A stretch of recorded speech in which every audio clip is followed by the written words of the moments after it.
మదనపల్లిలో అతిపెద్ద fashion world SR shopping mall March 8న హీరోయిన్ మీనాక్షి చౌదరిచే గ్రాండ్ ఓపెనింగ్ 3 లక్షల వెరైటీలు అతి తక్కువ ధరలు. ఇజ్రాయెల్ అమెరికా చేసినటువంటి దాడిలో Iran supreme leader Ali Khamenei మృతి చెందారు. మరోవైపు ఇరాన్ చేసినటువంటి ఎయిర్ బేస్ దాడులు కూడా అమెరికా మీద తీవ్ర ప్రభావం చూపిస్తున్నాయి. అసలు ఎందుకు వీళ్ళిద్దరి మధ్యన ఇంత గొడవలు అవుతున్నాయి? యుద్ధానికి దారి తీసేటువంటి పరిస్థితులు ఏంటి? అసలు ఏం జరిగింది? మన Suman TV chief editor Keshav గారిని అడిగి అన్ని వివరాలు తెలుసుకుందాం. నమస్తే అండి. అసలు ఏం జరిగింది? ఇది దాదాపు 2 సంవత్సరాల నుంచి నలుగుతూ వస్తూ ఉన్నట్టుంది. మొత్తానికి ఇప్పటికి బ్లాస్ట్ అయిపోయి సడన్గా ఒక్కసారిగా అసలు 1-2 డేస్లోనే ఇంత యుద్ధము, ఈ యుద్ధ వాతావరణము, భయంకరమైనటువంటి పరిస్థితులు ఇవన్నీ ఎందుకు వచ్చాయి? అసలు ఒక చారిత్రక సంగ్రామం ఈ 2 ఏళ్ల నుంచి కూడా దానికి బీజం పడుతూ వచ్చి బలపడి ఫైనల్గా ఒక కన్క్లూజన్కి వచ్చింది. ఇప్పుడు ఉన్న టెక్నాలజీ, యుద్ధ రీతిలో మారినటువంటి విధానాలని ఉపయోగించడం ద్వారా అమెరికా ప్రెసిషన్ స్ట్రైక్స్ అని చెప్పని అంటున్నారు. అమెరికా కానీ ఇజ్రాయెల్ కానీ మొన్న ఆపరేషన్ సింధూర్లో భారత్ అనుసరించినటువంటి విధానం కానీ అదే. సో ఆ టార్గెటెడ్ ఫైరింగ్ అనేది జరిగింది. దాని ద్వారా లక్ష్యాన్ని సాధించారు. ఆయతుల్లా అలీ ఖమేనీ దాదాపు 36 సంవత్సరాలుగా ఇరాన్ని పరిపాలించినటువంటి తిరుగులేని నాయకుడు. వాళ్ళ భాషలో చెప్పాలంటే ఆయన ఒక విప్లవ యోధుడు. సో ఆయన అలీ ఖమేనీ నిర్జీవం అయ్యేటువంటి పరిస్థితి వచ్చింది. మొత్తం స్టోరీ చూస్తే ఇజ్రాయెల్కి పాలస్తీనాకి సంబంధించినటువంటి రగడలో పశ్చిమాసియా మొదటి నుంచి కూడా మండుతుంది. దీనికి మతపరమైనటువంటి అంశాలు ఎక్కడి నుంచో చెప్పాలి మనం. లాంగ్ టైం అంటే క్రూసేడ్స్ దగ్గర నుంచి క్రిస్టియన్స్ కి ముస్లిమ్స్ కి మధ్య జరుగుతున్నటువంటి యుద్ధాల చరిత్ర మొత్తం చూసినా గానీ ఇదే రక్తసిక్తమైనటువంటి చరిత్ర మనకు కనిపిస్తుంది. సింపుల్ గా ఇది ఎక్కడ ఫ్లేర్ అప్ అయిందనే చెప్పాలంటే 2.5 ఏళ్ల క్రితం జరిగినటువంటి అటాక్. ఇది చూడండి ఒకసారి, ఇది మ్యాప్. మనం దక్షిణాసియా అంటే ఇండియాతో కలిపి చూస్తాం, పశ్చిమాసియా అంటే ఇండియాని పక్కన జరిపి ఆఫ్ఘనిస్తాన్ నుంచి ఇటు పక్క నుంచి మనం చూస్తాం అనమాట. ఇదంతా ఆసియా మైనర్ అంటారు చరిత్ర ప్రకారం. అంటే ఆఫ్రికా, యూరోప్, ఆసియాలో కొన్ని భాగాలన్నీ కలిసి ఉండేటువంటి ప్రాంతం అనమాట. సో ఈ మొత్తం స్టోరీలో ఇజ్రాయెల్ ఈ మూల ఉంటుంది, ఇరాన్ ఈ పక్కన ఉంటుంది. అసలు ఈ రెండింటికి మధ్య సరిహద్దే లేదు. కానీ జరుగుతుంది ఏంటంటే ఇజ్రాయెల్ పాలస్తీనా 2 దేశాల ఆవిర్భావం వెనకాల ఒక చారిత్రక కోణం ఉంది. సో అది ఇప్పుడు ఎవరు సరిచేయలేరు. గత 70 ఏళ్ళగా అది నడుస్తూనే ఉంది. పాలస్తీనా ఇజ్రాయెల్ ని పోరాటం జరుగుతున్నటువంటి క్రమంలో పక్కన ఉన్నటువంటి దేశాలు చాలా వరకు పాలస్తీనాకి మద్దతుగా నిలిచినాయి. వాటిలో ప్రధానమైన ఏంటంటే ఇస్లాంని అనుసరిస్తున్నటువంటి దేశాలు. సో వాటిలో కూడా ఇక్కడ ఈ చుట్టుపక్కల ఇది ఇజ్రాయెల్ దేశం, ఇందులోనే చిన్న భాగంగా పాలస్తీనా ఉంటుంది, గాజా స్ట్రిప్ ఉంటుంది. గాజా స్ట్రిప్ దగ్గర మొన్న వివాదం రాసుకుంది. ఇప్పుడు దీనికి ఇటు పక్కన లెబనాన్, ఇటు పక్కన సిరియా, ఇటు పక్కన జోర్డాన్, ఈ చివర ఇరాన్. పశ్చిమ దేశాలకి, పాశ్చాత్య దేశాలకి అమెరికా పెద్దన్న అని ఎలా అంటున్నామో ఇప్పుడున్న పరిస్థితుల్లో ఈ పెద్దన్న పాత్ర ఇరాన్ పోషిస్తుంది ఈ పాలస్తీనా ఉద్యమానికి. వీళ్ళు ఒక హిజ్బుల్లా అనేటువంటి ఒక తీవ్రవాద సంస్థని నేరుగా వాళ్ళు ప్రోత్సహిస్తున్నారు. ఈ సరిహద్దుల్లో వాళ్ళు షెల్టర్ ఇవ్వడానికి లెబనాన్ కానీ సిరియా కానీ సహకరిస్తూ ఉన్నాయి. ఇంకోవైపు పాలస్తీనాకి సంబంధించి హమాస్ తీవ్రవాదులు ఉన్నారు. ఇటు జోర్డాన్ వైపు నుంచి, లెబనాన్ వైపు నుంచి హుయితీలు అని చెప్పిన వాళ్ళు ఉన్నారు. ఈ తీవ్రవాద మూకలందరికీ పెద్దన్న ఇరాన్ అనేది ప్రధానమైనటువంటి అభియోగం. దాని మీద గత 2 ఏళ్లుగా ఇరాన్, ఇజ్రాయెల్, పాలస్తీనా మధ్య జరుగుతున్నటువంటి రగడలో ఇరాన్ ని టార్గెట్ చేస్తూ వస్తున్నారు. ఇరాన్ మాత్రం టెక్నికల్ గా సమాధానం చెప్తుంది కానీ దాన్ని పూర్తి స్థాయిలో కండెమ్ చేయట్లేదు. దీనికి తోడు ఈ మధ్య కాలంలో వచ్చినటువంటి కొత్త అంశం, డొనాల్డ్ ట్రంప్ పదే చేస్తున్నటువంటి ఆరోపణ ఏంటంటే అటమిక్ పవర్ గా మారేటువంటి ప్రయత్నాలు చేస్తుంది. సీక్రెట్ అండర్ కవర్ లో ఈ న్యూక్లియర్ టెస్ట్లు చేయడానికి ఇరాన్ సన్నద్ధం అవుతుంది. దానికి ఇటు పాకిస్తాన్ నుంచి, అటు చైనా నుంచి కూడా మద్దతు ఉంది అనేటువంటి అభిప్రాయం. చైనా ఇక్కడ ఉంటుంది అనమాట. సో ఈ మద్దతు ఉంది అనేటువంటి అభిప్రాయం. ఇటు చైనా ఇక్కడ గనక ఈ చైనా పాకిస్తాన్ ఎకనామిక్ కారిడార్ అన్నారు కదా, ఇది వస్తే కనుక ఇరాన్ కి డైరెక్ట్ లింక్ అవుతుంది. ఇక్కడ ఈ అంశాలన్నీ జియోగ్రాఫికల్ గా రాబోతున్నటువంటి మార్పులన్నీ దృష్టిలో పెట్టుకుని అమెరికా చాలా స్ట్రాంగ్ గా దీన్ని వ్యతిరేకిస్తూ వస్తుంది. అందుకే ఇరాన్ కి వ్యతిరేకం అందుకే అయింది. ప్రత్యక్షంగా ఏమి లేదు.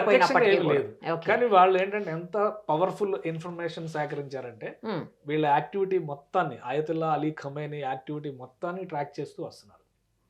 ఈసారి యుద్ధం డిఫరెంట్ గా ఉండడానికి ప్రధానమైన కారణం డే లైట్ లో పగలు దాడి చేశారు. ఇప్పటివరకు జరిగినటువంటి అనేక సంఘటనలు రాత్రి వేళల్లో మాత్రమే జరిగింది. ఇది మాత్రం డైరెక్ట్ గా 30 ప్లేసెస్ ని టార్గెట్ చేసి ఆ 30 ప్లేసెస్ పైన కూడా ప్రెసిషన్ స్ట్రైక్స్ చేశారు. దాని వలన ఇరాన్ కి ఒక భయంకరమైనటువంటి ఉదయం ఆ రోజు చాలా ఘోరమైన దెబ్బ తగిలింది. దానికి తగ్గట్టుగా ఇరాన్ రిటాలియేషన్ కూడా చాలా స్ట్రాంగ్ గానే ఉందని చెప్పాలి మనం. ఎందుకంటే ఆల్రెడీ మనం ఉక్రెయిన్ రష్యా యుద్ధం చూస్తున్నాము. 2.5-3 ఏళ్ళు అవుతున్నా గానీ చిన్న దేశం ఉక్రెయిన్ ని దారిలోకి తెచ్చుకోలేకపోయింది రష్యా. కాబట్టి యుద్ధం వల్ల ఏది సాధించలేరు అనేది ఒక లైవ్ ఎగ్జాంపుల్ కనిపిస్తుంది. కానీ ఇక్కడ ఏంటంటే ఇది ఫుల్ ఫ్లెడ్జ్డ్ వార్ కింద కాదు, ఒక ఆపరేషన్ కింద చెప్తున్నారు. రోరింగ్ లైన్ అని చెప్పని ఇజ్రాయెల్ చెప్తుంది, ఇదేమో అమెరికా ఏమో ఇంకో పేరు పెట్టింది ఫ్యూరీ అని చెప్పని, అమెరికా ఆపరేషన్ ఫ్యూరీ అని చెప్పని అమెరికా అటాక్ చేసింది. సో వీళ్ళేంటి ఫుల్ ఫ్లెడ్జ్డ్ యుద్ధంగా దీన్ని చెప్పట్లేదు. అందుకని ఇరాన్ డైరెక్ట్ గా ఏం చేయాలో పాల్పోని స్థితి, జరిగినటువంటి ఘటనకి ప్రతీకారం ఉండాలి కాబట్టి ఒకేసారి చుట్టుపక్కల ఉన్నటువంటి 8 దేశాల మీద అటాక్ చేశారు. అమెరికా మీద చేసిన దాడిగా దాన్ని చూస్తానికి కూడా అవకాశం లేదు. మీకు చుట్టుపక్కల అన్ని చిన్న చిన్న దేశాలు ఉంటాయి. ఎందుకంటే ఇక్కడ మనం ఒక్కసారి గమనించి చూస్తే, ఇది ఒకసారి జూమ్ చేసి చూస్తే, ఇది ఇరాన్, ఇది ఇరాన్ ఈ పక్కన ఉన్నది. ఇరాన్ అంటే మీకు పర్షియన్ గల్ఫ్ అంటాం మనం. ఈ పర్షియన్ గల్ఫ్ లో ఉన్న చిన్న చిన్న దేశాలన్నింటిలో అమెరికా, ఇక్కడ బహ్రైన్, ఇక్కడ అమెరికా ఎయిర్ బేస్ ఉంది, ఇక్కడ ఖతార్, ఇక్కడ అమెరికా ఎయిర్ బేస్ ఉంది, యుఏఈ పైన అమెరికా ఎయిర్ బేస్ ఉంది. అలా చిన్న చిన్న మస్కట్ అంటే అటువైపు మనం దుబాయ్ కూడా కదా, ఖతార్, కువైట్ లో కూడా ఉంది. యుఏఈ లో దుబాయ్ ఏంటంటే ఎకనామిక్ పవర్ సెంటర్. దుబాయ్ లో ప్రఖ్యాత అంతర్జాతీయ స్థాయి అట్రాక్షన్స్ అన్ని ఉన్నాయి. వీటిని టార్గెట్ చేస్తుంది ఇరాన్. ఇప్పుడు ఏమీ చేయలేనటువంటి నిస్సహాయ స్థితిలో ఒక రకంగా మ్యాడ్ యాక్ట్ అంటారు యుద్ధంలో. యుద్ధ నీతిలో ఏంటంటే ఏం చేయాలో పాల్పోని స్థితిలో విడిగా ఏదో అటువంటి ప్రయత్నం మాత్రమే ఇరాన్ చేస్తుంది. అందుకే జాగ్రఫికల్ గా వెస్ట్ ఏషియాలో అమెరికా బలానికి లేదా ఇజ్రాయెల్ స్థిరంగా నిలబడడానికి చాలా కీలకమైన ఆపరేషన్ గా ఇది అమెరికా చెప్తుంది, ఇజ్రాయెల్ చెప్తుంది. ఇరాన్కు మాత్రం ఒక బలమైన దెబ్బ. ఇరాక్, ఆఫ్ఘనిస్తాన్ కొలాప్స్ తర్వాత పశ్చిమాసియా ప్రాంతంలో మరొక ఇస్లాం దేశం, ఒక బలమైన ఇస్లాం దేశం కింద మనం ఇరాన్ చూడాలి. సో ఇది చాలా భారీ ఎదురు దెబ్బ కింద చూడాల్సి ఉంటుంది దీన్ని. సో ఇంకా ఫ్యూచర్ లో ఏం జరుగుతుందో చెప్పలేదు. ఇంకోటి ఏంటంటే మీరు ఇంకొక విషయం అబ్జర్వ్ చేస్తే గత 5-6 నెలలుగా ఇరాన్ లో ఒక ఉద్యమం నడుస్తుంది, ఇంటర్నల్ జెన్జీ మూవ్మెంట్ అని చెప్పని జరుగుతుంది. అసలు అయతుల్లా అలీ ఖుమైనీని ఆయన దింపేయాలి పదవి, ఇంటర్నల్ గా జరుగుతుంది. దాని వెనక కూడా పాశ్చాత్య శక్తులు ఉన్నాయి అనేటువంటి విమర్శ. ఒకవేళ ప్రభుత్వం పడిపోయి ఉంటే పరిస్థితులు వేరేగా ఉన్నాయి. సో అటాక్ చేసేవాళ్ళు కాదేమో, ఉండేది కాదు. సో అంత పాసిబుల్ ఇది రాలేదు కాబట్టి ఇప్పుడు బయట శక్తుల ప్రవేశం అనేది అనివార్యమైంది. ఖమేనీని తప్పించకపోతే ఇరాన్ నాయకత్వాన్ని బలహీనపరచలేరు. ప్లస్ అక్కడ జరుగుతున్నటువంటి వేగవంతమైనటువంటి ఇస్లామికీకరణ ఇప్పుడు మిగతా దేశాల కంటే కూడా అదే బలమైనటువంటి ఇస్లాం ప్రవచనాలు, ఇస్లాం ప్రచారంలో బలంగా ఉందనేటువంటి విమర్శ అమెరికా పదే పదే చేస్తుంది. సో ప్రజలకు ఫ్రీడమ్ ఇవ్వాలంటే కనుక లోకల్ ప్రజలు చాలా మంది ఇప్పుడు చాలా సంతోషిస్తున్నారు. ప్రజలు ఖమేనీని చంపేయడం అనేది కూడా అమెరికా చెప్తున్నటువంటి వర్షన్, ఇరాన్ చెప్తున్నటువంటి వర్షన్ వేరే ఉంటుంది. అందుకని ఇది ఒక ఇంటర్నల్ వార్. గతంలో జరిగినాయి కూడా. ఇప్పుడు 1978-79లో ఇరాన్లో ఇస్లామిక్ మూవ్మెంట్ వచ్చి అప్పుడు ఉన్నటువంటి ప్రభుత్వాన్ని పడేయక ముందర వరకు ఇరాన్ చాలా ప్రోగ్రెసివ్ నేషన్ గా కనబడేది. మళ్ళీ దాన్ని ఒక ఛాందసవాద దేశంగా మార్చారు ఈ ఖమేనీస్ మూవ్మెంట్ తో అని చెప్పనేటువంటి విమర్శ, మతవాద దేశంగా మార్చారు అనేటువంటి విమర్శ ఉంది. వాటన్నిటికీ ఒక కన్క్లూజన్ ఇస్తున్నట్టుగా అమెరికా చెప్తుంది. ప్రజాస్వామ్యాన్ని పునరుద్ధరించేటువంటి ప్రయత్నంగా దీన్ని చెప్తున్నారు. ఇజ్రాయెల్ ఏంటంటే తనకున్నటువంటి శత్రుశేషాన్ని మిగిల్చే, ఇప్పుడు హిజ్బుల్లా అనేది ఒక బలమైనటువంటి తీవ్రవాద సంస్థ. హమాస్ తర్వాత హిజ్బుల్లా యాక్టివిటీని ఎక్కువగా ఉంది. దానికి వెన్నుదన్నుగా నిలబడింది ఖమేనీ.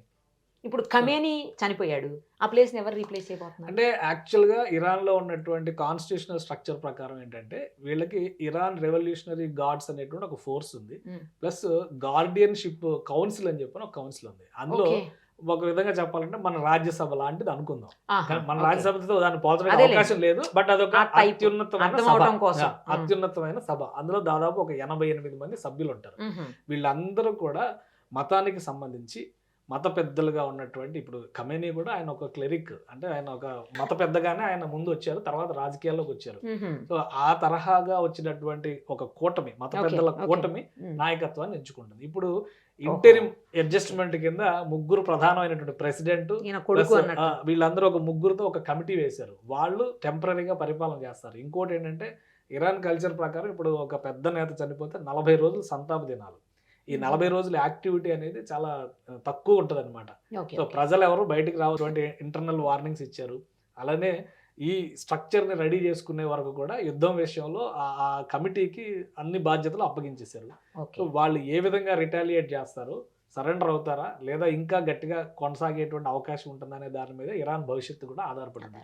గట్టిగా పాశ్చాత్య దేశాల ఇన్వాల్వ్మెంట్ కూడా జరుగుతుంది.